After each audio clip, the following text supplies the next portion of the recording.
Have you noticed that cosplay isn't that fun anymore? Someone might say that it's because we grew up and it's all became not that fun anymore because of aging, but I don't believe in that, because me feeling this overwhelmness pretty much since I started cosplay, and I cosplaying already for 10 years. And all these years I feel the same way, the same stress, the same pressure, same thing, that something wrong. And right now I think I finally found the solution of this problem. I'm quitting.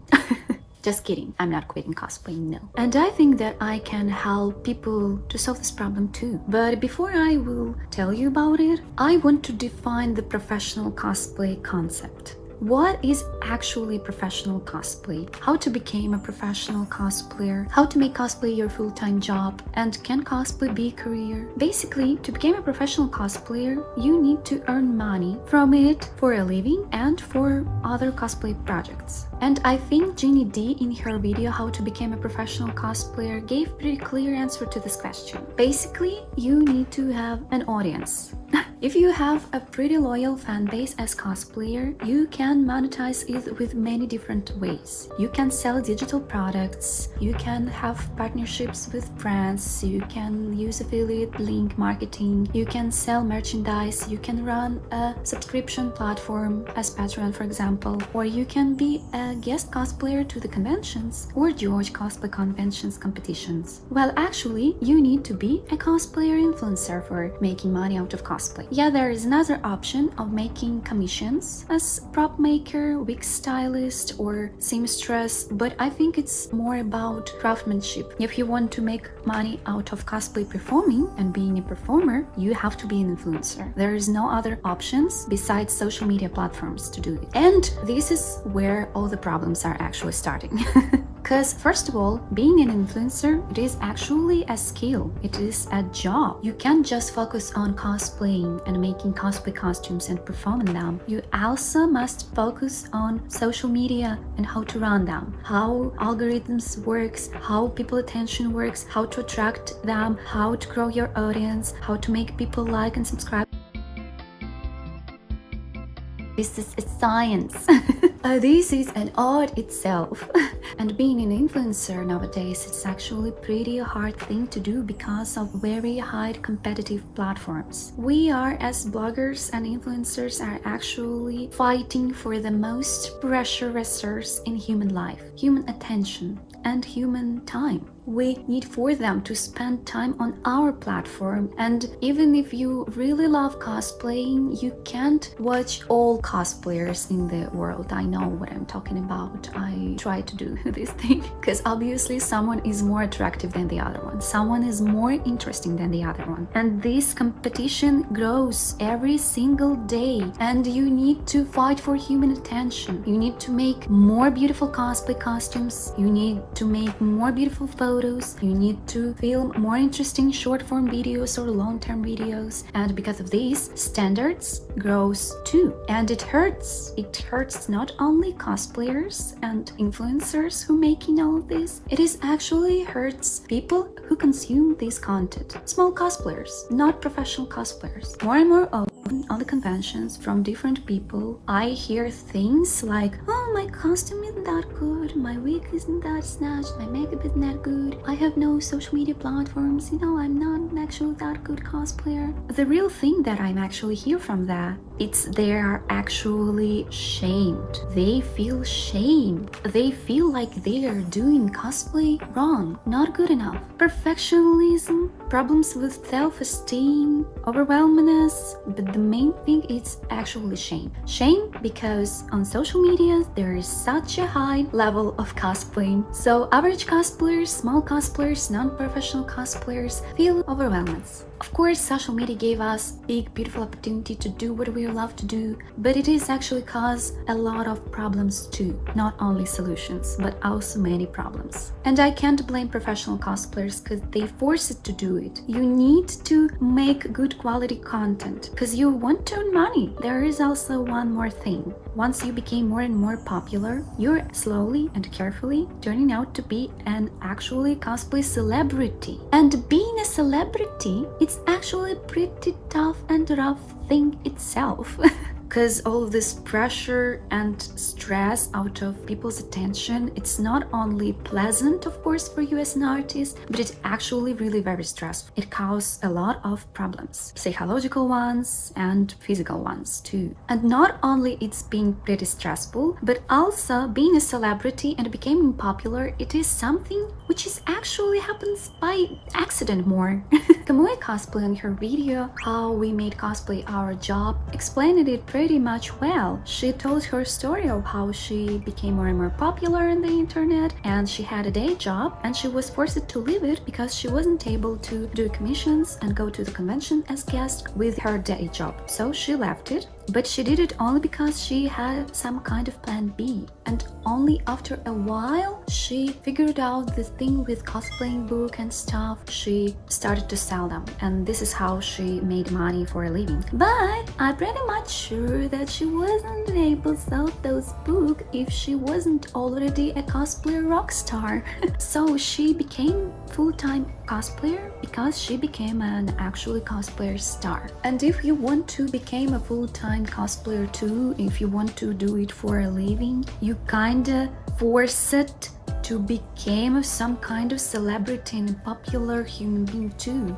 It's probably a problem of all the art-related professions, and for artists and for actor, you can grow your check for becoming more and more popular and relevant artist. But for cosplay specifically, it feels like there is absolutely no other ways. For actors, you can play like on small theaters, for small TV shows. For artists, you can work for a big company and relieve some risks from yourself. As a model, you can have some kind of agency, but cosplayers don't have all of this. There is only two things to run your business: being a celebrity and being a prop maker. That's all. And it's kind of stressful. But I think that I found the way, at least for myself, how to solve this problem and how to make everything a little bit less stressful. You see, I am actually a cosplay YouTuber, obviously.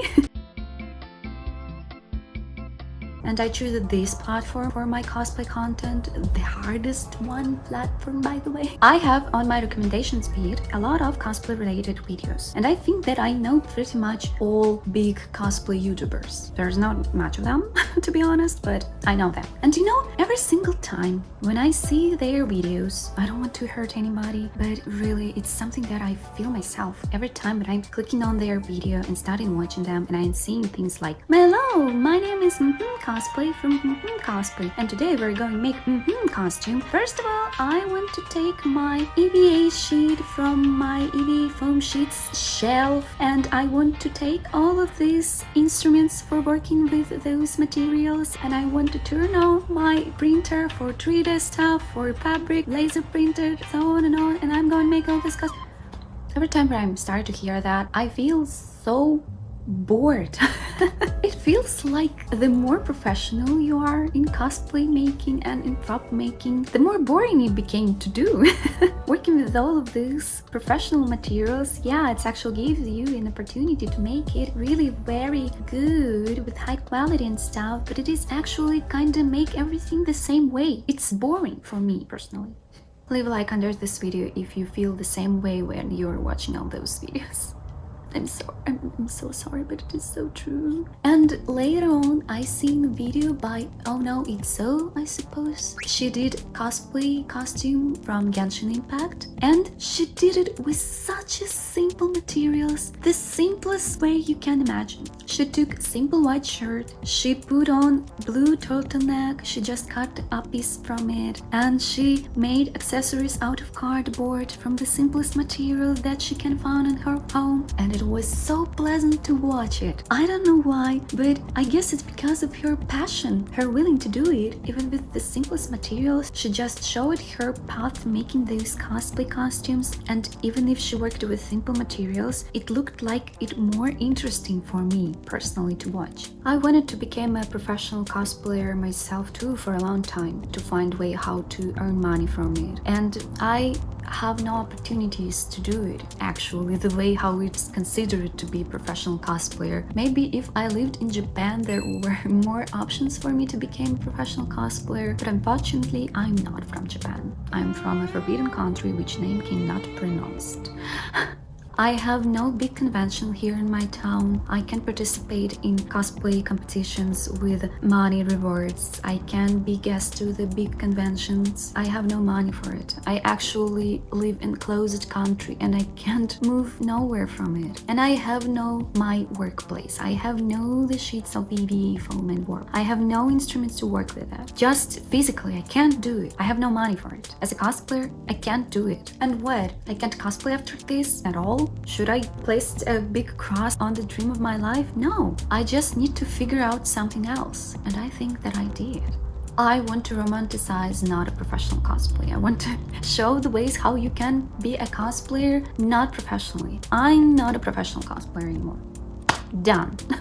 Maybe all this time, all the things that I thought are my weakest points, they are actually my strongest one. Maybe I want to show it exactly non-professionally, as Ono Zoe did in her video. You know, like less pressure, less stress, less competition. Because real reason why we feel all this pressure in cosplay lately is because we forgot why we started at first place. We started cosplaying because of love. Love to the character, love to the fandom, love to the making stuff with your hands, love to being in conventions, love to hanging out with your friends, love to making robe cosplay costumes. Because of love. Not because we must to make more and more interesting content for our social media. And I don't want to stop myself from cosplaying from the thing that I love just because I can't do it as all those professional cosplayers doing it. I'm not saying that it is a bad thing. I just want to have other options. I want to show that there is other ways to do it. Not only professional ones, not only for cosplay competitions, not only for social media platforms, but for yourself. And I want to make it from a cardboard. Even though I already showed a video how I thrifted cosplay costume, how I made my craft out to paper mache, I felt like I'm doing it again with the shame. I was ashamed because I have no opportunities to do it properly right now. But what is this proper way of doing cosplaying? I feel like this concept of proper cosplaying is such a bad thing. There is no proper way of doing art and cosplay. Until you're enjoying it, until you didn't hurt anybody with your costumes, this is the good way of cosplaying. I still want to learn some professional techniques. I still want to work on myself. It's really very important to learn new stuff, and I really want to do it, but I want to share it with you too. I want to show it here on my channel as a journey of becoming a professional cosplayer. But I feel like right now